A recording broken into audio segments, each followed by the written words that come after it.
From its recent high, that is from May 2024, NMDC has corrected 32% and iron ore prices have corrected about 31% from the recent high. Now, this industry to which NMDC caters to, which is steel industry, is also facing a lot of problems due to steel dumping from China. Now, I'm sure that you have this question in your mind that if there are so many problems, why are we even discussing this talk? Answer is simple, but to know that, please check out the full video. Hey folks, CA Rachna Ranade here and I welcome you all to a very informative video about NMDC.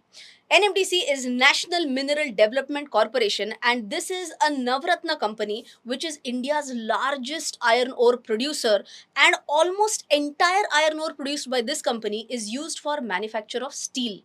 Now, first and foremost, we need to understand about what all products does the company manufacture. We'll go one by one. The very first and the most important one is iron ore. That's how it looks like. And this is primarily used for what? Used for making steel. Okay. The second product is iron pellets or iron ore pellets, and these are nothing but refined and value added version of iron ore, which is again ultimately used for the same thing, which is steel production. Now, the third one is related to diamonds. Basically, NMDC operates India's only mechanized diamond mining operation, and that is located in Panna in Madhya Pradesh. But for that, first we need to understand, okay, there are three products. Where should we focus? For that, we need to know the revenue split. Iron ore revenue contributes to about 99% of the revenue, and baki others may it's about iron pellets and sponge iron and diamonds, everything, all that put together contribute to just 1% of the revenue. Now the focus is also clear, so we'll understand more about the iron ore mining process in a graphical manner. Before any mining begins, geologists conduct detailed surveys to locate iron ore deposits and determine their quality. Now, once the site is finalized, it is cleaned up for mining. The next step involves conducting controlled blasts to break up the iron ore bearing rocks into manageable pieces. The mined ore first goes through primary crushers where they are further crushed into pieces which are roughly the size of a football or smaller than that. And finally, the crushed ore then passes through screens that separate it by size. This creates different size grades of ore. Now let's understand about the presence of NMDC in terms of the mines that they have. There are few mines that they own in India and few abroad as well. So talking about the mines in India first, have a look at this. They own two in Chhattisgarh state, which are Kirandul and Bacheli mining complexes. The other two are in Karnataka state, which are at Donimalai and Kumaraswamy mining complexes. Talking about the international presence, they have a mine in Australia wherein they own 91.38% stake in Legacy Iron Ore Limited, and it is listed on the Australian Stock Exchange and it's located in Perth, of course, in Australia. The second one, the one that I talked about in Mozambique, that is where the company owns 26% stake in ICVL, and this is where they own coking coal mines. You might be like, what is this coking coal mine? Coking coal is a special type of coal which is used to make coke. Animation team, not this coke. Huh, this coke. Okay, now this coke is nothing but a super strong charcoal, again used to make what? Steel. Before we move on, just wanted to thank you all from the bottom of my heart because Upstocks presents CA Rachna Ranade's Har Ghar Investor, our Mumbai event, which is on this Sunday, is sold out. I'm sure those who are going to attend are going to learn a lot again. We are going to have a lot of fun, and others, don't worry, I'm going to come to your city as well. So stay connected to our channel. But how will you get to know about that? For that, you need to subscribe to our channel and hit the bell icon. Now let's understand the industry headwinds and industry tailwinds for this whole sector. Now, first and foremost, we must understand who's the villain, and it has to be China. What China does is that they manufacture roughly 50% of steel, whatever is required by the entire world. Okay. Now, whenever they manufacture steel, primarily, obviously, they are also going to use that in China as well. Now, what happens that when Chinese economy slows down, the overall consumption of steel in China is going to slow down, right? What are the steel makers in China going to do? Simple thing, they're going to dump it across the world. And what do we mean by dumping? They sell this steel across the globe at extremely low prices. These are artificially low prices. Now the question is, how can they sell at extremely low prices? For that, Chinese government subsidizes the rates, and because of which they are able to sell at a lower price. whom will that hurt? Obviously, they're going to hurt the other countries in the world. For example, if I'm talking about India, let's say I'm a steel manufacturer and I'm able to sell steel at, let's say, X rupees. China is dumping it at 0.4x or 0.5x. Who's going to purchase it from me? So is that a big headwind that the entire steel industry is focusing? Yes. But then how is it connected to NMDC? Obviously, if more and more Chinese steel floods the Indian markets, the Indian steel makers are going to produce less. If they produce less, then obviously they are going to demand less iron ore from NMDC, and obviously it is going to hurt a company like NMDC. Simple to clear. Now, is the government just sitting like this and saying, "Arre, arre, arre"? Of course not. Government has also looked into it. They have understood the problem, and on 6th of January 2025 they have come up with a PLI scheme with an outlay of 4400 crore. Of course, they have set certain restrictions about the capital outlay, about how much capacity, so investment outlay and how much capacity they should have. If a company meets those requirements, that company will be a beneficiary of the PLI scheme. Now, how will this help a steel company? Simple.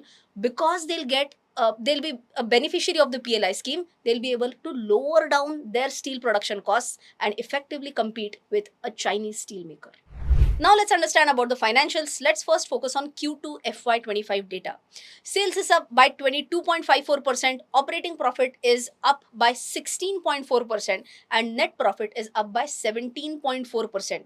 But there's a specific point that we must focus on, and for that, have a look at this. Now, if you see here, operating profit margin that has gone down from 30% to 28%. Now, when management was asked that why did you see a pressure on the operating profit margin, they had mentioned in their con call. Okay, have a look at this. You can see here that management has mentioned that we have taken two price cuts in the last two times. So almost 1,000 rupees ka price cut is what they have taken. Now, how does this impact their operating profit margin? Simple. If they have cut their price, their top line is going to get impacted, and if top line gets impacted, obviously operating profit margins are also going to get impacted. Now, the question that we need to check is this a pressure only on a quarterly result, or can we see that in the yearly figures as well? And for that, have a look at this.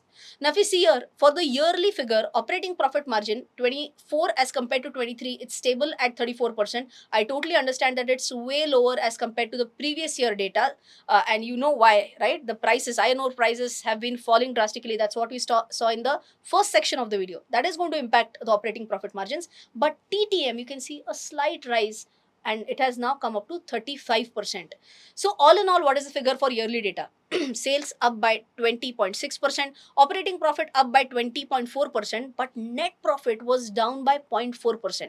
Now, why is this? Again, have a look at this, and you will see here that there is an exceptional item in 2023 of 1,242 crores, and an exceptional item in March 24, which is minus 24 crores. Okay, so ideally, exceptional items are not to be considered while we are doing analysis of any company. Basically, whenever we are trying to understand whether it has performed nicely or not. So what we do typically is we exclude the exceptional items, and if we do that, their net profit has actually grown by almost 21%, right?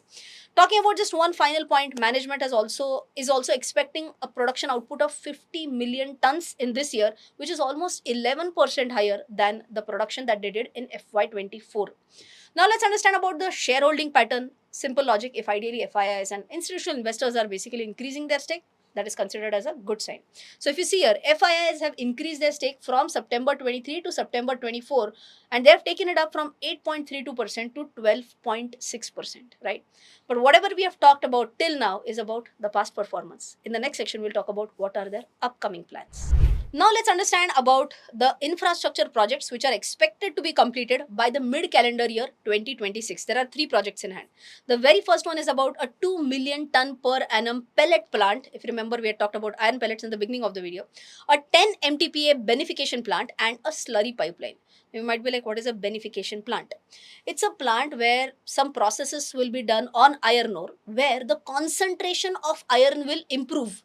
And if that be so, the economic value will improve. In simple words, the price at which they'll be able to sell it will be a little bit higher. Okay. Now, the third thing that we talked about was slurry pipeline. And you might be like, why is a pipeline required if they are, excavating, mining iron ore? Now, let's understand this with the help of an example. This is how their mining complex at Kirandul looks like. Now, you can see it's located at a hilltop. Now, once iron ore is mined, what should ideally be done? Step number one, it should be transported to the desired destination, and that is typically done by putting it in railway racks. It is transported through railway racks or railways, basically. But what could happen is that if railway racks are not available, in Marathi we say railway sa daba. Okay, if it is not available, then what happens? Then they may have to store it somewhere, but they can't store it at a hilltop. It doesn't have a proper warehouse kind of scenario in a hilltop. Then what? It will unnecessarily create a bottleneck. Now, to avoid that, what are they planning? Directly have a pipeline through which iron ore can be transported. But iron ore is solid. With the help of high pressure water flowing through the pipeline, iron ore is easily transported. Currently, they are constructing a 131-kilometer slurry pipeline from Bailadila to Nagarnar, and two more pipelines are planned, one from Nagarnar to Vizag and the second one from Nagarnar to Raipur. Moving on to the final parts of the video, I hope you might have read this in the news that there is a proposed merger between NMDC and KIOCL. So KIOCL is also a mini Ratna company, and it specializes into making iron ore pellets, and they have an export oriented unit as well. So how will this merger help NMDC? Logic is simple. If you remember, I had told you that currently revenue that they generate from iron ore pellets is less than 1%. With KIOCL being merged with it, their revenue can potentially increase, and they will also get a good exposure towards exports. What is the downside? Downside is that this company is a loss making company. So NMDC will have to use a proper plan, they'll have to use their expertise to turn around this company from a loss making company to a profit making company. I hope in today's video you found a lot of value. But before I conclude the video, very important thing, everyone has to understand that if I'm talking about any commodity stock, not only NMDC, any commodity stock can be a bit risky for newbies, because commodity stocks tend to get stuck in cycles for a longer duration. So ideally newbies should stay away from such stocks. But then, should you stop yourself from at least being educated? Answer is no. Not only from this sector, but in the next video I'm going to talk about a stock which is from the pharma sector. That is going to be our third stock in the series Stocks in Focus 2025. So if you want to know about that stock as well, just comment pharma in the comment section, and I would be more than happy to do one more video for you. I hope you enjoyed this one. Don't forget to smash the like button. Don't forget to share this video with your friends. I'll see you in the next one. Till then, take care. Jai Hind and bye bye.